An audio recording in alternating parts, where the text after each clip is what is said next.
নিরাপদ সড়ক চাই আন্দোলনের প্রতিষ্ঠাতা চিত্রনায়ক ইলিয়াস কাঞ্চন দীর্ঘ ৭ মাস ধরে অসুস্থ। তিনি ৬ মাস ধরে লন্ডনে চিকিৎসাধীন। ১ অক্টোবর বুধবার নিশোচা আয়োজিত এক সংবাদ সম্মেলনে ইলিয়াস কাঞ্চনের ছেলে মিরাজুল মঈন জয় কানাডা থেকে ভার্চুয়ালি এক বক্তব্যে এই তথ্য জানান। তিনি বলেন, আমার বাবা ইলিয়াস কাঞ্চন ব্রেইন টিউমারে আক্রান্ত, এখনও চিকিৎসা চলমান রয়েছে। জাতীয় প্রেস ক্লাবের জহুর হোসেন চৌধুরী মিলনায়তনে ২২ অক্টোবর জাতীয় নিরাপদ সড়ক দিবস ২০২৫ উপলক্ষে মাসব্যাপী কর্মসূচির উদ্বোধন উপলক্ষে এক সংবাদ সম্মেলন অনুষ্ঠিত হয়। বক্তব্যে তিনি নিশোচার বর্তমান অবস্থা, জাতীয় নিরাপদ সড়ক দিবসের কর্মসূচি ও নিশোচা প্রতিষ্ঠাতা ইলিয়াস কাঞ্চনের স্বাস্থ্যগত অবস্থান তুলে ধরেন। তিনি মিডিয়ার মাধ্যমে দেশবাসীর অবগতির জন্য জানান, নিরাপদ সড়ক চাই নিশোচার প্রতিষ্ঠাতা চিত্রনায়ক ইলিয়াস কাঞ্চন গত ২৬ এপ্রিল থেকে এখন পর্যন্ত লন্ডনে অবস্থান করছেন। দীর্ঘ এই সময় তার লন্ডনে অবস্থান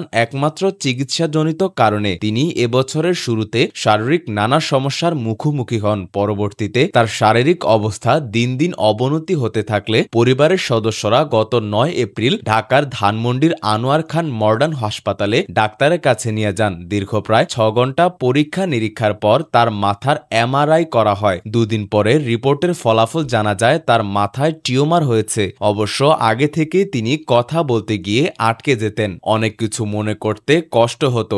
MRI রিপোর্টে জানা গেল টিউমার জনিত কারণে এই সমস্যা দেখা গিয়েছে। এই রিপোর্ট নিয়ে গত ১৩ April Agargaon national institute of নিউরোসায়েন্সে নিয়ে যাওয়া হয়। সেখানে ডাক্তারগণ একটি বোর্ড গঠন করে মতামত দেন তার মাথায় অপারেশন করা ক্রিটিক্যাল হবে, কারণ টিউমারটি ব্রেনের অনেক গভীরে গুরুত্বপূর্ণ নার্ভের সংযোগস্থলে অবস্থান করছে। ডাক্তারদের এই মতামত জানার পরে পারিবারিকভাবে সিদ্ধান্ত আসে লন্ডনে নিয়ে চিকিৎসা করার। সিদ্ধান্ত মোতাবেক দ্রুত কাগজপত্র ঠিক করে গত ২৬ এপ্রিল ২০২৫ তারিখে তিনি লন্ডনের উদ্দেশ্যে ঢাকা ত্যাগ করেন। লন্ডনে পৌঁছানোর পরের দিন থেকে সেখানকার হার্লি স্ট্রিট ক্লিনিকে নিউরোসার্জারি ডাক্তারের অধীনে নেওয়া হয়। দীর্ঘ ৩ মাস নানা পরীক্ষা নিরীক্ষার পর গত ৫ আগস্ট লন্ডনের উইলিংটন হাসপাতালে প্রফেসর ডিমিট্রিয়াসের নেতৃত্বে তার মাথায় অস্ত্রোপচার করা হয়। এখানে উল্লেখ্য যে ডাক্তারগণ অপারেশনের পূর্বে জানিয়েছেন পুরো টিউমার অপারেশন করা যাবে না।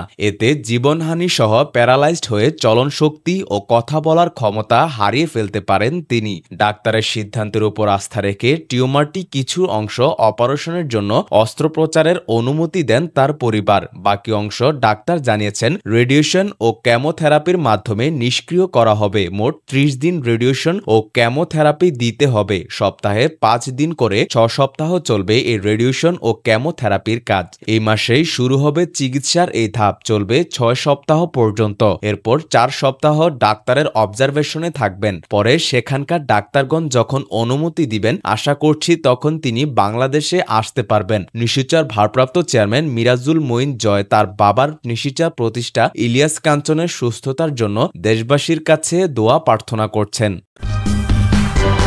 সূচনা community.tv, বিনোদনের পাশাপাশি খবর।